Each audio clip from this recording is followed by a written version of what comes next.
श्री राम जय राम जय जय राम। श्री सीतारामचंद्र भगवान की जय। नमोस्तु रामाय सलक्ष्मणाय दिव्यै च तस्यै जनकात्मजायै। नमोस्तु रुद्रेन्द्रयमानिलेभ्यो नमोस्तु चंद्रार्कमरुत्कणेभ्यः। श्री वृंदावन बिहारी लाल की जय। आज के समय में बहुत से लोग साधु संत महात्मा वैष्णवों से प्रेरित होकर के धाम में आ रहे हैं, दर्शन कर रहे हैं और भगवान के ही प्रत्यक्ष स्वरूप भगवान के श्री विग्रहों का दर्शन करने का लाभ प्राप्त कर रहे हैं। पर बहुत दुख की बात है कि धाम में आने के बाद भी लोग धाम की मर्यादाओं का विचार नहीं रख रहे हैं। धाम पर किस प्रकार की स्वच्छता होनी चाहिए उसका विचार नहीं कर रहे हैं। कई बार धार्मिक कृत्यों में भी लोग अधार्मिक कृत्य संपादित कर देते हैं धाम में आकर के। इन सब वस्तुओं का हमको बहुत ध्यान देना पड़ेगा। देखिए, यह संपूर्ण चराचर जगत जो है वो भगवान का ही स्वरूप है। जहाँ विराट पुरुष का वर्णन किया गया है श्रीमद् भागवत में, वहाँ इस संपूर्ण जगत को, जगत का तात्पर्य है ऊपर के 7 लोकों को, नीचे के 7 लोकों को, पृथ्वी लोक को पूरा मिला करके जो अखिल ब्रह्मांड है, उस अखिल ब्रह्मांड के जो मूल पुरुष हैं, अखिल ब्रह्मांड के रूप में जो व्याप्त हैं, वो विराट पुरुष ही हैं। उसमें भी जो धाम है वह तो भगवान का बहुत मुख्य प्रिय स्थान होता है। यदि उसमें भी आकर के हम मर्यादाओं का पालन न करें, धाम के मर्यादाओं का पालन न करें, साफ सफाई का ध्यान न दें, श्री यमुना जी को दूषित करें, धाम को दूषित करें, गंदगी फैलाएं, तो ये बहुत बड़ा अपराध हमारे द्वारा होगा। अभी कार्तिक चल रहा है तो बहुत लोग यहाँ पर आ रहे हैं। ऐसी स्थिति में यदि वे ही लोग सावधानी बरतें तो धाम में साफ सफाई के लिए अलग से लोग नहीं लगाने पड़ेंगे, अपने आप स्वच्छता हो जाएगी। श्रीमद् भागवत में लिखा है कि कितनी अच्छी बात लिखी है, कुक्षी समुद्रा गिरयोस्थि संघाः। ये जितने भी पर्वत हैं ना, ये सभी पर्वत भगवान की हड्डियां हैं। तो यदि हम पर्वतों को दूषित कर रहे हैं, पर्वतों को गंदा कर रहे हैं, पर्वतों पर अत्याचार कर रहे हैं, तो भगवान विराट पुरुष की हड्डी को हम चोट पहुंचाने का काम कर रहे हैं। अब यदि ये बात हमारी समझ में आ जाए कि हम एक तरफ तो भगवान की हड्डी को चोट पहुंचा रहे हैं और दूसरी तरफ जय जगदीश हरे कर रहे हैं, तो इससे क्या लाभ होने वाला है?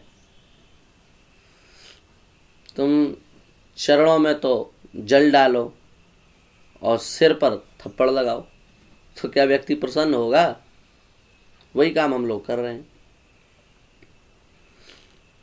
अब गिरिराज जी की कितनी परिक्रमा चलेगी कार्तिक मास में, और वहीं लोग खा करके सामान फेंक देंगे, वहीं पी करके बोतलें फेंक देंगे, कहीं भी लघुशंका कर लेंगे।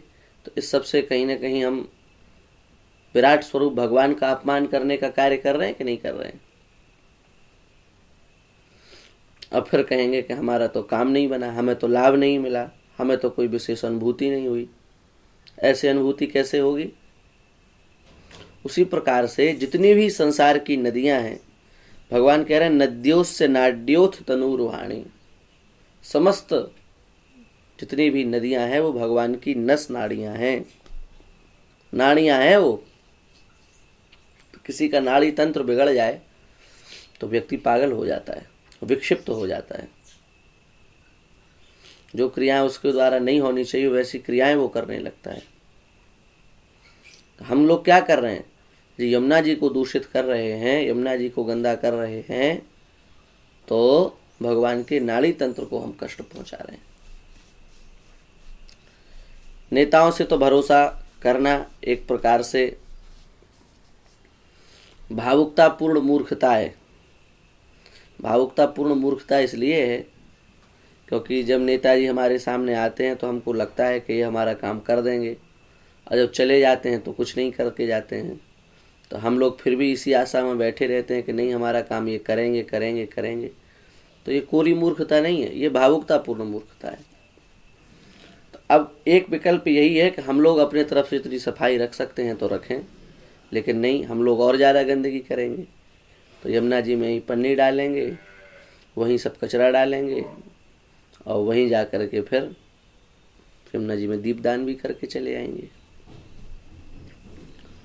तो इसलिए धाम जितने भी लोग आ रहे हैं वे धामापराध से बचते हुए यदि धाम में निवास करेंगे, तब उनको धाम में वास के फल की प्राप्ति होगी, तब उनको प्रिया प्रियतम के संपूर्ण महासुख का अनुभव होगा, भगवान की उनको प्रसन्नता प्राप्त होगी। क्या केवल मंदिर में भगवान है? कण कण में भगवान है। जहां तुम अपराध कर रहे हो, क्या वहां भगवान नहीं है? इसलिए सभी वैष्णवों से, सभी श्रद्धालुओं से, सभी आस्तिक जनों से हमारा विनम्र करबद्ध आग्रह है, आप लोग धाम में जरूर आएं। भगवान की खूब कृपा होती है, तब धाम में आने का सौभाग्य प्राप्त होता है।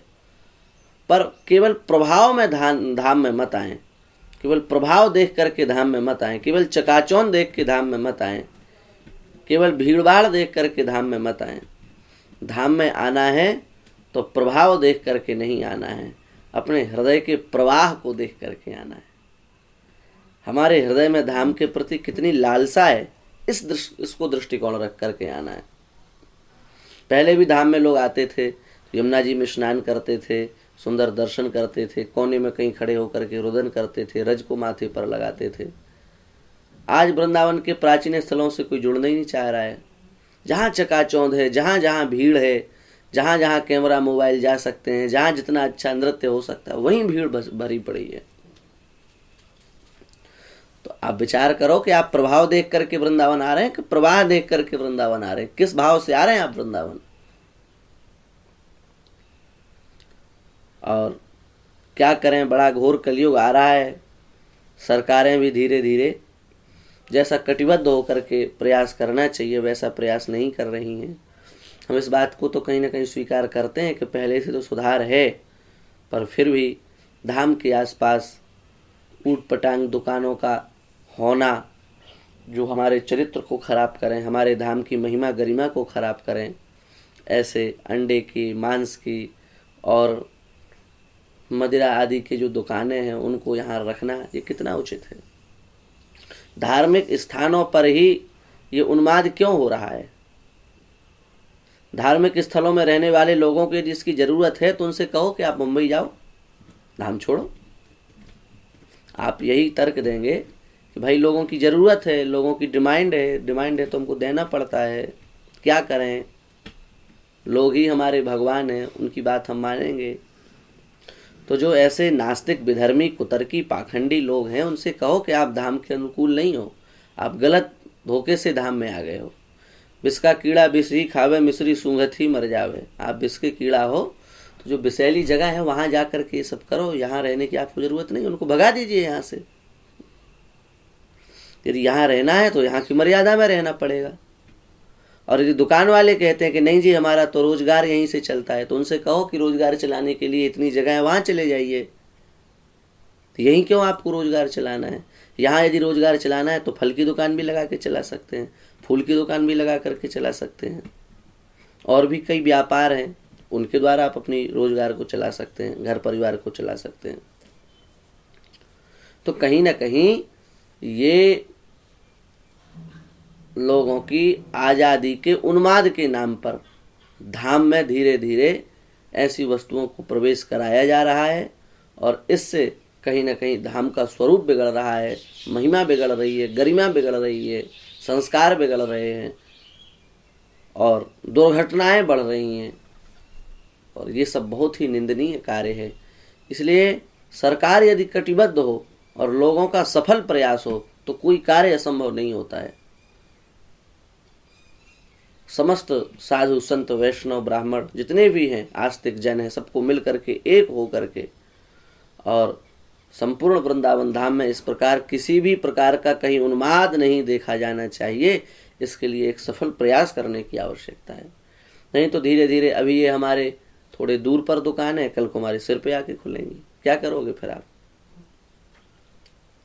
आपका बच्चा रोज उसी दुकान से आएगा, रोज उसी दुकान को देखते हुए जाएगा, कभी उसके मन में हलचल पैदा होगी कि इसको पी करके देखते हैं कि इसमें क्या है, तो फिर आप क्या करोगे? इसलिए वस्तुतः वही बुद्धिमान है जो भविष्य को देखते हुए अपने वर्तमान में ही सुधार कर ले, तो वो भविष्य जो है वो नहीं आएगा। अब जब प्यास लगेगी तभी कुआं खोदेंगे, ऐसा विचार करने वाले तो व्यक्ति बहुत कष्ट पाते हैं और दुखी हो जाते हैं। इसलिए सरकार, नगर निगम, कर्मचारी और वृंदावनवासी और धाम में आने वाले लोग सब यदि मिल करके ध्यान दें, हृदय से ध्यान दें, ये सोच करके ध्यान दें कि यदि यहाँ गंदगी है, यदि यहाँ कोई उटपटांग कार्य हो रहा है तो भगवान की छाती पर हो रहा है, भगवान की नस नाड़ियों को हम कष्ट पहुँचा, भगवान की हड्डियों को हम पीड़ा पहुँचा रहे हैं। इस भाव से यदि हम इस बातों पर ध्यान देंगे तो निश्चित ही बहुत कुछ सुधार होगा। और बस अंतिम में फिर हम यही बात कहेंगे, वृंदावन प्रभाव में मत आइए, प्रवाह में आइए।